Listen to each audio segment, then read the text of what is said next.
Assalamualaikum warahmatullahi wabarakatuh. Hai, kembali lagi di channel S-Food. Di video kali ini aku akan membuat kue putu ayu teman-teman. Yang pasti rasanya sangat enak. Nah, penasaran kan apa saja bahan-bahannya dan bagaimana cara membuatnya? Ditonton sampai habis ya.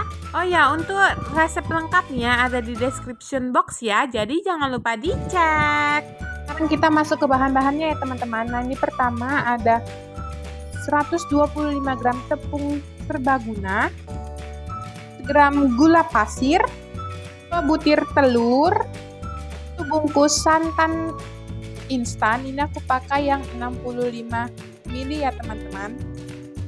1 bungkus saja. Kemudian 65 ml air, 1 sendok teh vanili bubuk, pasta pandan, terakhir SP. Oh ya teman-teman, untuk resep lengkapnya ada di description box ya, jadi jangan lupa dicek. Teman-teman, sekarang kita buat intinya ya. Di sini ada 200 gram kelapa yang diparut, kemudian dicampurkan dengan sejumput garam ya. Ini kita campurkan dan ini kita aduk. Nah teman-teman, ini kita aduk sampai semuanya itu tercampur merata.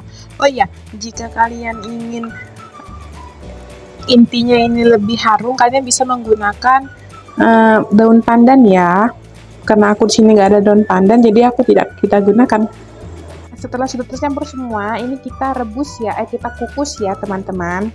Nah ini sebelum itu kita panaskan terlebih dahulu kukusannya, kemudian ini kita kukus ya inti kelapanya selama kurang lebih 5 menit.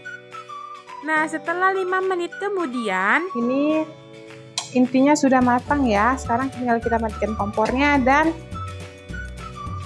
untuk inti kelapanya ini kita angkat ya teman-teman. Ini dia hasilnya setelah kelapanya ini dari kukus dan ini sudah dingin ya teman-teman. Sekarang kita masukkan ke cetakan. Aku pakai cetakan agar-agar seperti ini. Kalau kalian tidak ada cetakan agar-agar, kalian juga bisa pakai cetakan yang kecil-kecil gitu ya teman-teman, yang memang khusus untuk kue putu ayu ini. Karena aku tidak ada cetakan yang kecil, jadi aku pakai cetakan agar-agar ini ya. Sebelum kita taruh inti kelapanya di cetakan, alangkah lebih baiknya ini cetakannya kita olesi dengan sedikit minyak ya, minyak sayur atau minyak makan, supaya nanti sewaktu kuenya mateng, kuenya masak, ini pas mengeluarkan dari cetakannya itu nggak susah gitu ya teman-teman. Selesai semua diolesin dengan minyak, sekarang kita masukkan inti kelapanya ke dalam cetakan. Ini kita masukkan sesuai dengan pola cetakannya ya teman-teman, seperti ini. Jangan lupa juga ditekan-tekan supaya sewaktu kuenya matang ini kelapanya tidak hancur gitu ya teman-teman. Teman-teman, ini dia setelah semua sudah diratakan. Nah sekarang ini kita singkirkan terlebih dahulu ya. Selanjutnya teman-teman, sekarang kita mencampurkan 60 ml air dengan 60 ml santan ya, kita campurkan dan jangan lupa juga diaduk.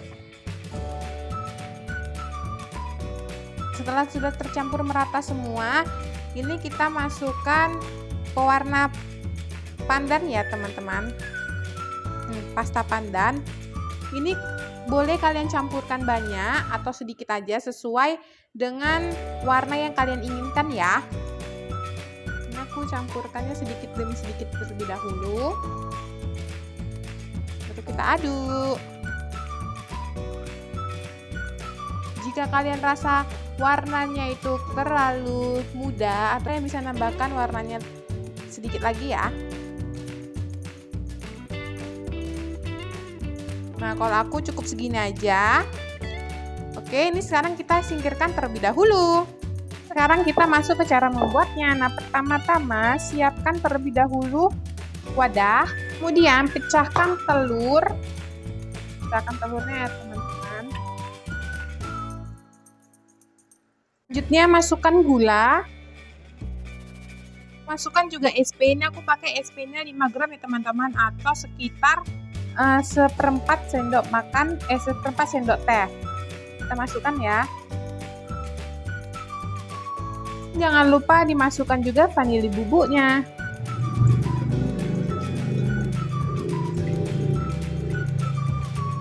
Setelah semua bahan masuk, ini kita mixer ya teman-teman, mixer sampai adonannya itu mengembang dan kental berjejak ya.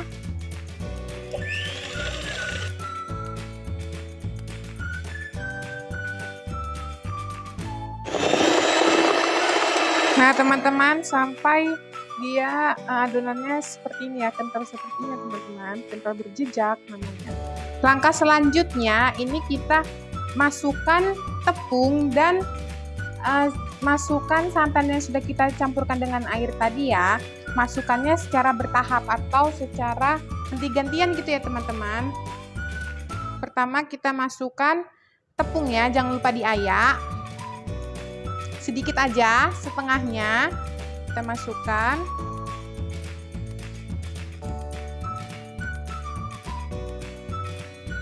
Nah setelah itu masukkan juga santan yang sudah dicampur air tadi ya, setengahnya juga.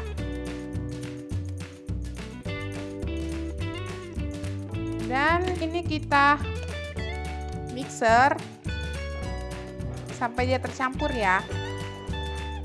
Dengan kecepatan rendah saja ininya, mixernya.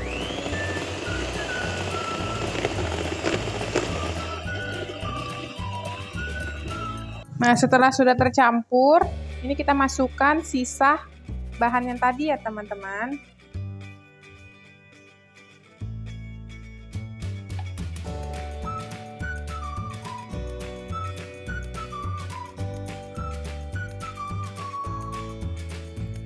Diayak ini supaya tepung yang berginjal ini seperti ini tidak masuk ke adonan kuenya, supaya nanti kuenya itu akan lebih halus gitu ya teman-teman, hasilnya akan lebih lembut. Kita masukkan dan kita mixer lagi, asal tercampur ya. Kita mixer sampai ini semuanya tercampur merata.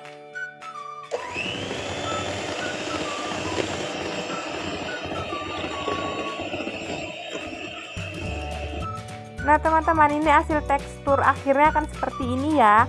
Oh ya, ini warna adonannya sebenarnya cantik karena dilihat di video, jadi warnanya agak pucat ya. Nah sekarang kita tinggal masukkan ke dalam loyang. Sekarang tinggal kita masukkan adonannya ke dalam cetakan. Ini kita masukkan setengahnya saja ya teman-teman, sedikit, jangan sampai penuh, nanti dia akan mengembang juga kok. Kita masukkan ya.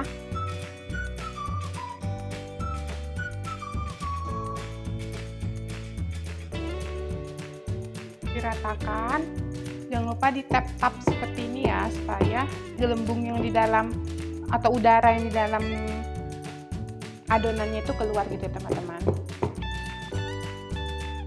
Kemudian kita masukkan lagi, ada sisa karena masih ada sisanya, masukkan semuanya ya. Nah ini semua udah habis ya teman-teman, sudah selesai. Sekarang ini tinggal kita kukus. Oh ya, sebelum itu kukusannya udah aku panaskan terlebih dahulu ya teman-teman, selama kurang lebih 20 menit. Dan ini kita kukus ke dalam kukusan. Nah teman-teman, ini kita kukus. Oh ya, sebelum itu kukusannya ini sudah aku panaskan terlebih dahulu ya.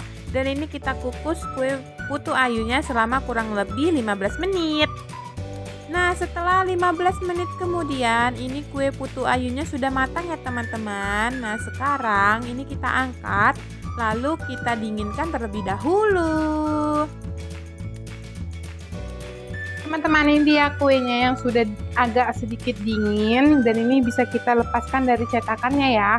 Nah cara melepaskannya ya itu cukup mudah, dengan ini tangan saya udah bersih ya teman-teman. Dengan kita pinggir-pinggirnya itu kayak gini-giniin, diapain namanya tuh, ditarik-tarik sedikit ya teman-teman, tarik-tarik sedikit seperti ini. Nah kemudian pinggir-pinggirnya ini jangan lupa juga Kemudian tinggal kita balikkan. Bismillah. Nah, dan ini dia hasil akhirnya. Wow. Oh ya teman-teman, ini jika dilihat secara langsung gitu ya, warnanya ini cukup agak tua, cukup nampak, tapi kok di kamera tidak ya teman-teman. Nah ini dia teman-teman. Teman-teman, sekarang ini bisa kita potong ya. Kita potong sesuai dengan pola cetakannya. Nah teman-teman, ini dia hasilnya. Bisa dilihat, begitu cantik kan, dan begitu lembut kali. Wow, bisa dilihat lembut ya teman-teman. Dan ini rasanya enak, seenak itu. Nah, seperti aku bilang di awal tadi, jika ini bisa jadi ide jualan buat kita. Pasti deh teman-teman, semua pasti percaya sih sama aku, pasti semua pada suka. Soalnya ini dia perpaduan asin, gurih, manis. Jadi satu ya teman-teman. Nah, bisa dilihat kan teman-teman, wow, kue putu ayunya sangat begitu lembut. Oh ya teman-teman, bagi kalian yang tidak suka pakai cetakan agar-agar seperti ini, kalian juga bisa pakai cetakan yang kecil-kecil ya teman-teman, yang kecil-kecil, cetakan memang khusus untuk Putri Ayu ini. Kalian bisa pakai itu ya. Dan pasti kalau pakai cetakan yang kecil-kecil, itu kalian pasti akan dapat banyak dan akan untung lebih besar lagi. Sangat lembut kan teman-teman? Oke teman-teman, tunggu apa lagi? Silahkan pergi ke dapur dan buat. Oke deh, segini aja video dari aku. Jika kalian suka dengan video ini, jangan lupa di like, comment, share, and subscribe ya. Assalamualaikum warahmatullahi wabarakatuh. Dadah, sampai jumpa di video selanjutnya. Oh ya, komen dong untuk video selanjutnya kalian pingin aku buat apa.